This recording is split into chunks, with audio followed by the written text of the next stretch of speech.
یوم پاکستان کے موقع پر سب سے نمایاں تقریب اسلام آباد میں مسلح افواج کی شاندار پریڈ تھی۔ تقریب میں سینٹ کے چیئرمین جناب وسیم سجاد، قائم مقام اسپیکر سید ظفر علی شاہ، وفاقی وزرائے مملکت، پارلیمنٹ کے ارکان، آزاد کشمیر کے صدر، سفارتکاروں اور سینئر فوجی اور سول افسروں نے شرکت کی۔ سعودی عرب کے chief of general staff general صالح محمد الحماد اور چین کے فوجی وفد نے بھی پریڈ دیکھی۔ وزیر اعظم محترمہ بے نظیر بھٹو کی آمد پر joint chief of staff committee کے چیئرمین اور مسلح افواج کے سربراہوں نے ان کا استقبال کیا۔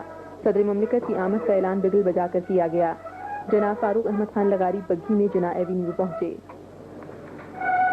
وزیر اعظم اور مسلح افواج کے سربراہوں نے ان کا استقبال کیا۔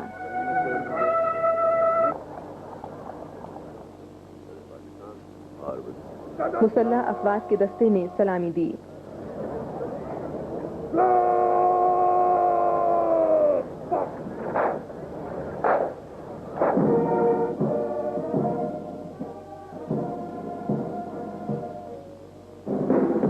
Guard of owner.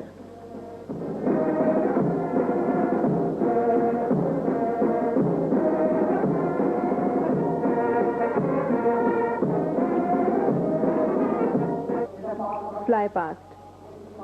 Chief of air staff air chief marshal Farooq Feroze Khan نے فلائی پاسٹ کی قیادت کی جو F-16 طیارہ اڑا رہے تھے۔ فلائی پاسٹ میں معراج A5، F-7 اور F-6 طیاروں نے حصہ لیا۔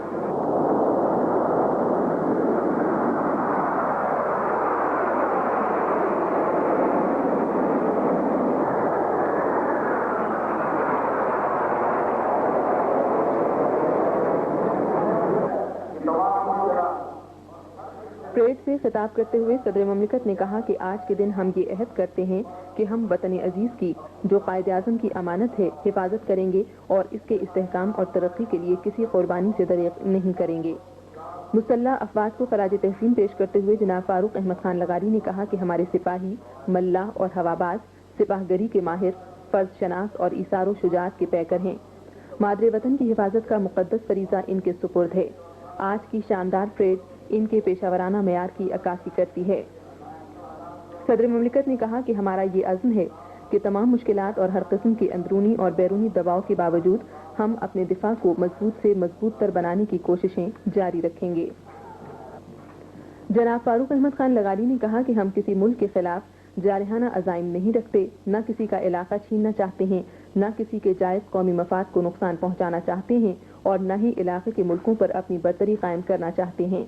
انہوں نے کہا ہمارے پڑوسی ملکوں کو بھی ان اصولوں کی پاسداری کرنی چاہیے کیونکہ کسی بھی علاقے میں امن اور دوستی پر مبنی اور کشیدگی سے پاک تعلقات کا انحصار انہی اصولوں پر عمل کرنے میں ہے۔ صدر مملکت نے کہا اللہ تعالیٰ کا شکر ہے کہ تمام ممالک کے ساتھ ہمارے تعلقات خوشگوار ہیں۔ مسلم ممالک سے گہرے برادرانہ تعلقات ہیں اور ہم ان تعلقات پر فخر محسوس کرتے ہیں۔ انہوں نے کہا کہ اسی طرح کے تعلقات ہم اپنے نزدیک ترین پڑوسی ملک سے بھی قائم کرنا چاہتے ہیں، لیکن ان تعلقات کی راہ میں سب سے بڑی رکاوٹ کشمیر کا مسئلہ ہے۔ صدر مملکت نے افسوس کا اظہار کیا کہ بھارت اس حقیقت کو نظر انداز کر رہا ہے کہ اس مسئلے کا واحد حل کشمیری عوام کو حق خود ارادی دینا ہے۔ کشمیری عوام کی بے مثال جدوجہد، عزم اور قربانیوں نے انسانی ضمیر کو بیدار کر دیا ہے اور اب وہ دن دور نہیں جب کشمیر کے عوام بھی اپنا پیدائشی حق خود ارادی حاصل کر لیں گے۔ انہوں نے کہا کہ پاکستان کی حکومت اور عوام کشمیری عوام کے ساتھ ہیں اور حق خود ارادی کی جدوجہد میں ان کی سیاسی، اخلاقی اور سفارتی حمایت جاری رکھیں گے۔ صدر مملکت نے مضبوط دفاع اور معاشی ترقی اور سماجی انصاف کو لازم و ملزوم قرار دیتے ہوئے کہا مضبوط دفاع کا امن و امان و معاشی ترقی اور معاشرتی انصاف سے گہرا تعلق ہے۔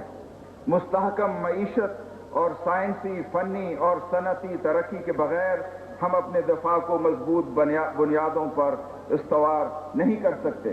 کمزور اقتصادی حالت اور تعلیمی پسماندگی کی کیفیت میں نہ ہم اسلحہ سازی میں خود کفالت حاصل کرتے ہیں اور نہ دفاع کو درکار وافر وسائل مہیا کر سکتے ہیں۔ چنانچہ آپ کی حکومت ملک کی معاشی ترقی کی رفتار تیز کرنے، روزگار کے زیادہ سے زیادہ مواقع پیدا کرنے اور تعلیم و صحت کی سہولتیں زیادہ سے زیادہ آبادی کو مہیا کرنے کے لیے ٹھوس، جامع اور مربوط کوششیں کر رہی ہے۔ اس سلسلے میں مختلف ٹاسک فورسز قائم کی جا چکی ہیں جن کی سفارشات کی روشنی میں نہ صرف ضروری قانون سازی کی جا رہی ہے، نیا انتظامی ڈھانچہ قائم کیا جا رہا ہے، بلکہ قومی زندگی کے ہر شعبے میں ترقی کے پروگرام پر بھرپور انداز میں عمل شروع ہو چکا ہے۔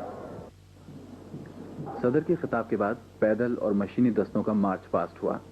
بریگیڈیئر علی محمد اورکزئی نے پریڈ کی قیادت کی۔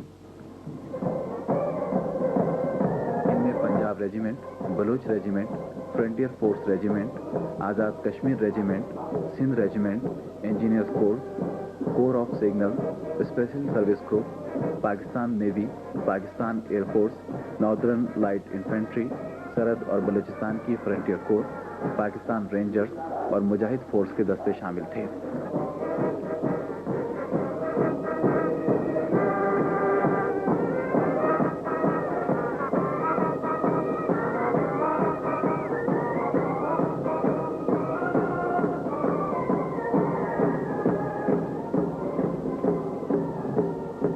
مشینی دستوں میں ٹینک اور مختلف قسم کی توپیں، فوجی لے جانے والی بختر بند گاڑیاں، infantry fighting vehicles, radar, field گنیں اور ملک میں تیار ہونے والے ہتھیار، خاص طور پر ہدف اول اور ہدف دوم میزائل، زمین سے زمین پر اور زمین سے فضا میں مار کرنے والے میزائل شاندار پریڈ کا حصہ تھے۔ آخر میں فلوٹس نے پریڈ میں حصہ لیا، جو چاروں صوبوں کی ثقافتی اور سماجی زندگی کی عکاسی کر رہے تھے۔ ہر فلوٹ کے آگے لوک فنکاروں کا ایک ایک گروپ تھا۔